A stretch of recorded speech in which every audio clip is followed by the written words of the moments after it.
बिस्मिल्लाहिर्रहमानिर्रहीम। अनगिनत दुरूद और सलाम नबी आखिर ज़मां मोहम्मद मुस्तफ़ा सल्लल्लाहु अलैहि वसल्लम और उनके आल पर। बाबर कॉरिडोर सीरीज की नई वीडियो के साथ शहजाद अनवर फारूकी एक मरतबा फिर आपकी खिदमत में हाजिर। और इस वीडियो में हम बात करेंगे एक और स्कैंडल की, जो कि दफ्तर खारजा से मुतल्लिक है। चूंकि पिछले कुछ अरसे से हम दफ्तर खारजा से मुतल्लिक कुछ चीज़ों पर बात कर रहे हैं, तो अब एक और स्कैंडल है जो आपके सामने रखना मकसूद है। पिछली दफा जो हमने बात की थी तो वो बर्लिन का जो सफारत खाना है पाकिस्तानी, उसके मुतालिक था। और आज हम बात करेंगे हांगकांग में जो सिफारती मिशन है उसके हवाले से, कि वहां पे क्या हो रहा है और किस तरह से पाकिस्तानी अवाम की खून पसीने की कमाई जो है वो उड़ाई जा रही है। ख़वातीन हज़रात, इस पर तफसील से बात करने से पहले वही पुरानी गुजारिश कि अगर अभी तक आपने चैनल सब्सक्राइब नहीं किया तो कर लें, और अगर वीडियो पसंद आए तो लाइक और शेयर भी कीजिए। तो जनाब, बात यह है कि आसिया लोधी नामी एक खातून है जो कि इंफॉर्मेशन डिपार्टमेंट हुकूमत पंजाब की हुकूमत पाकिस्तान की तरफ से हांगकांग में उनके ऑर्डर किए गए। तो उनसे पहले जो हांगकांग का ऑर्डर था, वो जो सीट थी वो खाली थी। उससे पहले अली नवाज मलिक, जो कि इस वक्त सूबाई सेक्रेटरी इतलात हैं हुकूमत पंजाब के, वो वहां पर तैनात थे। वो गए, उसके बाद कुछ अरसा वो स्टेशन खाली रहा। फिर आसिया लोधी साहिबा जो है उनको वहां पर ऐसी की जिम्मेदारियां सौंपी गई और वो यहाँ से चली गई। तो वहां जाकर उनको हिरासमेंट का सामना करना पड़ा, उनको दुश्वारियों का सामना करना पड़ा। मामला यहाँ से शुरू हुआ कि उन्होंने 10 फरवरी 2022 को वहां पर अपनी जिम्मेदारियां संभाली, चार्ज लिया वहां पे। और फिर उसके बाद 15 तारीख को उन्होंने वहां पर जो साहब हैं बिलाल भट्ट साहब, कौंसल जनरल जो है, और उनका ताल्लुक जो है वो डीएमजी ग्रुप से है, या पाकिस्तान एडमिनिस्ट्रेटिव ग्रुप से, सर्विसेज ग्रुप से उनका ताल्लुक है।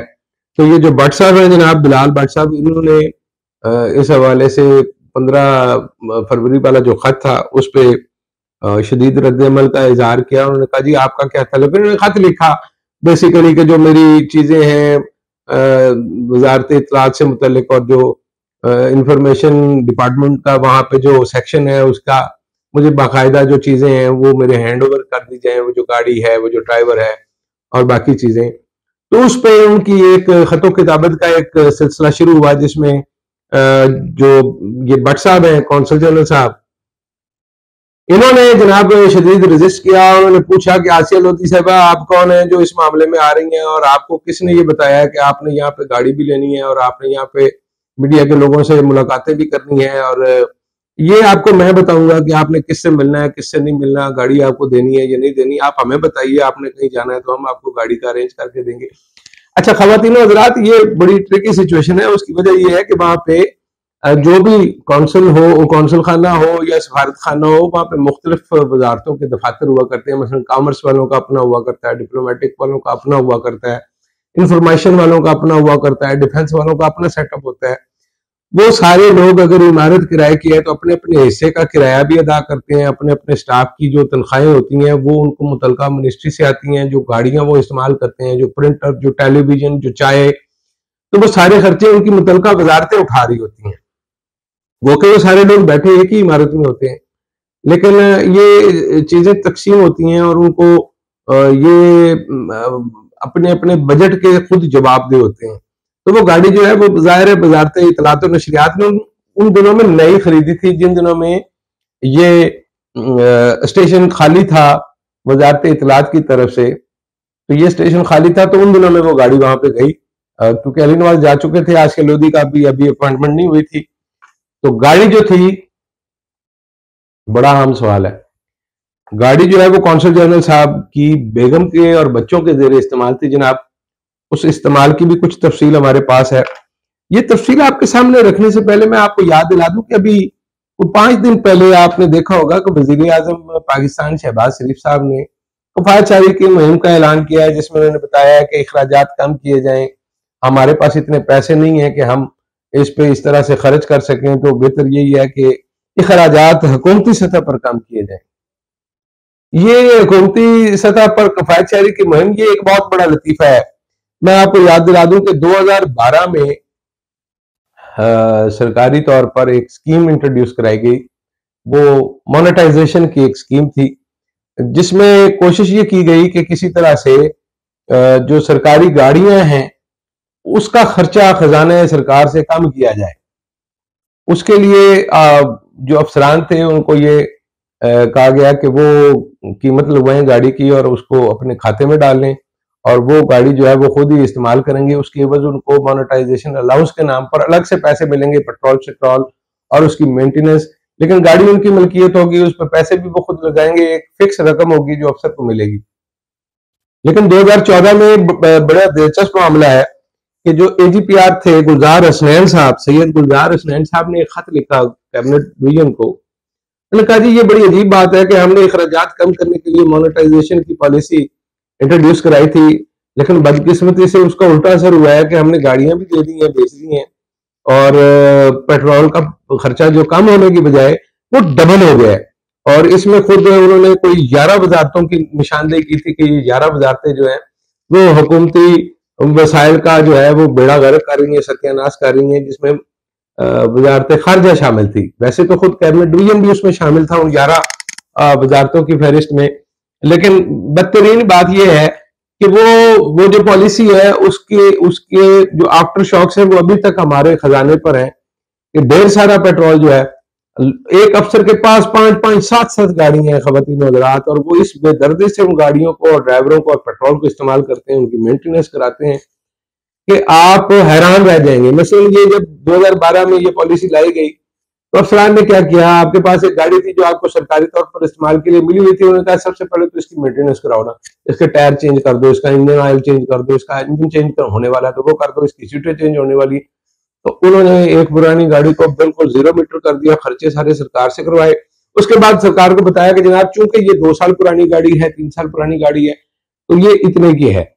तो जो कौड़ियों के भाव उन्होंने वो गाड़ियां जो है वो खरीद ली, उसकी मेंटेनेंस वो अभी भी सरकार के ऊपर डाल रहे हैं, उसका पेट्रोल अभी भी, क्योंकि ये बाबू लोग जो हैं ये इन्होंने एक ऐसा, मैं समझता हूं कि ये समझ लीजिए कि इन्होंने ज्यादती और जुल्म की एक दास्तान रकम की है इस मुल्क के साथ। जिस तरह से हुकूमती वसाइल का ज़िया जो है ये सरकारी बाबू करते हैं, मेरा नहीं ख्याल कि कोई कम ही दुनिया में मिसाल होगी। तो वापस आते हैं हम अपने हांगकांग वाले केस की तरफ। तो आसिया लोधी साहिबा जो है उनको शदीद किस्म की मेंटल टॉर्चर का सामना करना पड़ा जब उन्होंने गाड़ी मांगने का अपना मुतालबा जो है उससे वो पीछे नहीं हटी। तो उसके बाद उनका जो किराया, अच्छा अब ये किराए की बात समझ लीजिए, जैसे मैंने अर्ज किया कि हर महकमा अपने अपने बंदे की देखभाल के लिए पैसे तो खुद यहाँ से भेजता है, लेकिन वहां पे अकाउंटेंट एक ही होता है, उसके ऊपर साइन जो है वो कौंसल जनरल करता है या हेड ऑफ चांसलर ही करता है। तो वो एक मरकजी सिस्टम से, लेकिन उनके हेड के पैसे अलहदा पड़े होते हैं वहां पे। तो उनका जो किराए का मकान था उस पे उन्होंने किराया देने से मना कर दिया। उनको मालिक मकान ने आसिया लोधी को ये कहा कि जी आप मेरा मकान खाली करें, वगरना मैं आपका सामान उठाकर नीचे सड़क पर रख दूंगा। तो ये बड़ी ही पैथेटिक बात थी और मैंने इस पर एक ट्वीट किया जिसके ऊपर फौरन हलचल हुई। मैंने कहा कि जनाब खातून सेक्रेटरी हैं जो कि वजारत इतलात की हैं शाहिरा शाहिद साहिबा, खातून वजीर हैं जिनका नाम जो है मरियम औरंगजेब है, और ये खातून अफसर है जिसके साथ ये सब कुछ हो रहा है। और ये उसके जवाब में जब उसने अपनी मिनिस्ट्री को बहुत ढेरों खत लिखे, और आपको ये भी बता दूं कि जो एक्सटर्नल पब्लिसिटी विंग है उसकी सरबराह भी एक खातून है। तो इन 3 खवातीन ने एक चौथी खातून का मसला बिल्कुल हमदर्दी से नहीं सुना, बल्कि मैंने यहां तक सुना कि यहाँ पे वजारत के जो अफसरान थे उन्होंने कहा वो तो जो है फाइनेंशियली करप्ट है, वो उसको ख्वाहिश है गाड़ी की, और वो उसका रवैया भी ठीक नहीं था यहाँ पे भी वहां पे भी। ओ भाई भले बंदे, बात ये है कि एक खातून तुम लोगों ने दायरे गैर में वहां आपने एक तरह से फेंक रखा है उसको, और उसका उसका जो रहाइश का मसला है वो तो एक बड़ा बेसिक मसला है। वो अगर इस तरह, अगर आप कहते हैं कि फाइनेंशियली ठीक नहीं है या उसके रवैये का मसला है, तो भाई उसको आपने फॉरेन पोस्टिंग पे भेजा ही क्यों? ये सारी बातें आपको अब क्यों याद आ रही हैं? और मैं इस बात पे हैरान हूं कि जो वजारत इतलात व नशरियात के अफसरान है वो बजाय इसके कि वो अपने अफसर का साथ देते, वो एक डीएमजी के अफसर का साथ देने के लिए नोट वगैरह तैयार कर रहे थे। बहरहाल मेरे ट्वीट पे थोड़ा सा शोर शराबा हुआ और उसके बाद इस मामले में मिनिस्टर साहिबा का मैं शुक्रगुजार हूँ, मरियम औरंगजेब साहिबा का, तो उन्होंने फौरन सख्ती से सबको कहा कि भाई ये बाद में देखेंगे कि उसका क्या मसला है, रवैये का मसला है या कोई भी है, अभी उसकी सिचुएशन को रिजॉल्व करो, जो उसका हक है वो उसको दिलवाओ।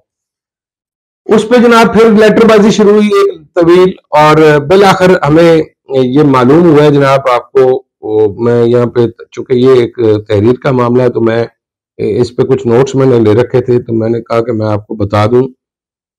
ये जो गाड़ी है जनाब, ये इसका नंबर है, रजिस्ट्रेशन नंबर है WG2932, और ये गाड़ी अभी तक अपने अफसर के पास नहीं है, और जो जवाब आया वहां से उन्होंने कहा ये गाड़ी खड़ी हुई है। लेकिन इसमें दिलचस्प बात यह है जनाब कि ये गाड़ी 67,000 किलोमीटर चल चुकी है, जिसको वजारत इतलात के अफसर ने अभी हाथ लगा के नहीं देखा कि ये गाड़ी है। तो ये गाड़ी जनाब, गाड़ी जो वहां खड़ी खड़ी 67,000 किलोमीटर चल चुकी है, और इस पे 19 लाख रुपया पेट्रोल और मेंटेनेंस की मद में खर्चा आ चुका है जनाब। अच्छा, अगर एक गाड़ी खड़ी हुई है और वो खर्च इस्तेमाल नहीं हो रही, तो ये 19 लाख रुपए का बजट कहां पे खर्च हो गया। दूसरी बात कि ये गाड़ी वहां क्या करती रही है जनाब, ये गाड़ी जो है कौंसल जनरल साहब के बीवी बच्चों के जरिए इस्तेमाल रही, तो वहां पे एक और खर्चा भी है जी। वो खर्चा ये है कि ये जो हांगकांग है, ये शहर के मुख्तलिफ हिस्सों से 3 सुरंगों के जरिए मिला हुआ है, 3 टनल्स के जरिए मिला हुआ है। तो ये 3 किस्म की टनल्स हैं। एक टनल की टूल टैक्स जरा कम है, दूसरी की थोड़ी सी उससे ज्यादा है, तीसरी सबसे ज्यादा है। यानी जो क्रॉस हार्बर टनल है उसका जो टूल है वो है 20 हांगकांग डॉलर, जबकि ईस्टर्न हार्बर क्रॉसिंग की $25 है हांगकांग के, जबकि वेस्टर्न हार्बर क्रॉसिंग की 75 हांगकांग डॉलर फीस है जनाब। ये गाड़ी सबसे ज्यादा जो इस्तेमाल करती है वो करती है वेस्टर्न हार्बर क्रॉसिंग। ये तेज तरीन लेन है जनाब, इसलिए इसकी फीस ज्यादा रखी गई है कि इसके ऊपर आप एक बहुत ज्यादा स्पीड के साथ सफर कर सकते हैं। ये सारे पैसे जो हैं ये भी वजारत इतलात के बजट में से खर्च किए गए हैं, और मुतलका जो अफसर है उसके कोई साइन मौजूद नहीं है। तमाम का तमाम जो एनुअल बजट है, जो पूरे साल के लिए बजट था वजारत इतलात का हांगकांग का, वो जीरो हो गया, वो खत्म हो गया, जिसमें से एक पैसा भी जो है वो आसिया लोधी ने खर्च नहीं किया। मैं आसिया लोधी की शक्ल भी नहीं जानता। ये एज ए प्रिंसिपल मैटर जो है वो मैं आपके सामने रखना चाहता हूं कि हम लोग किस तरह से अवामी जो पैसे हैं या जो सरकार का खजाना है उसके साथ अफसर लोग बाबू लोग करते क्या है। अच्छा जी, अब ताजा तरीन सूरत हाल ये है कि 8 जनवरी 2023 को एक इजलास हुआ है जी फॉरेन ऑफिस की तरफ से, और उसमें पहले तो ये कहा गया कि वो पूछें जी क्या मामला है, तो कहा जी गाड़ी इधर खड़ी हुई है। तो भाई गाड़ी खड़ी हुई को क्या करेंगे, 67,000 किलोमीटर किसने चलाई है, ये बजट पूरा जो वजारत इतलात का ये किधर चला गया। बिलाल भट्ट साहब से कोई बंदा पूछे कि भाई आपने, और मजे की बात वहां पे 3 सेक्शंस की गाड़ियां हैं, मसलन वजारत खारजा की एक गाड़ी है, एक कॉमर्स मिनिस्ट्री की गाड़ी है और एक वजारत इतलात की गाड़ी है, और इनके तीनों अलग अलग ड्राइवर हैं। लेकिन उन्होंने कमाल ये किया है कि तीनों ड्राइवर जो है वो अपनी अपनी मिनिस्ट्री की गाड़ी पे नहीं है, इसलिए कि जो लॉग बुक फिल करता है उसको कख पता ना चले कि ये हो क्या रहा है। वजारत खारजा वाला जो है वो कॉमर्स मिनिस्ट्री या इतलात वाली पे लगाया हुआ है, और इसी तरह इतलात वाला किसी और मिनिस्ट्री पे लगाया हुआ है। ये एक वहमन मूसा उन्होंने क्रिएट किया ताकि किसी को समझ ना आए कि ये सूरत हाल असल में है क्या। तो जनाब ये HOC जो है head of chancery Asim Malik साहब, वो भी एक अफसर है जनाब वहां पे।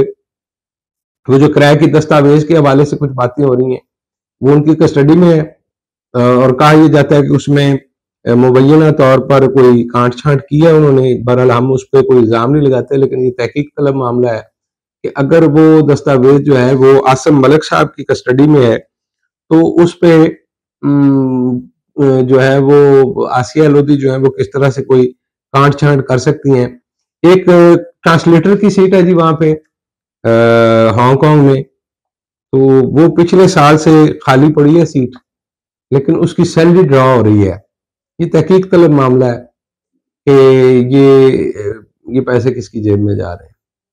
पाकिस्तानी सफीर चाइना के जो है मोइन अल हक साहब, वो लुक आफ्टर करते हैं जी हांगकांग की जो कौंसल खाना है। तो उन्होंने कहा जी हम तो कुछ नहीं कर सकते इसमें, और ये आप अपने तौर पे देख लें कि वजारत इत्तलात क्या चाहती है। तो मामला ये है कि ये जो एक ताकतवर अफसर है पाकिस्तान एडमिनिस्ट्रेटिव सर्विस का या डीएमजी का, जिसका नाम बिलाल भट्ट आपके सामने हमने रखा है, तो ये जो भट्ट साहब हैं, इनके बारे में कोई आदमी जुबान खोलने को तैयार नहीं है, न इनके खिलाफ कोई एक्शन लेने को तैयार है।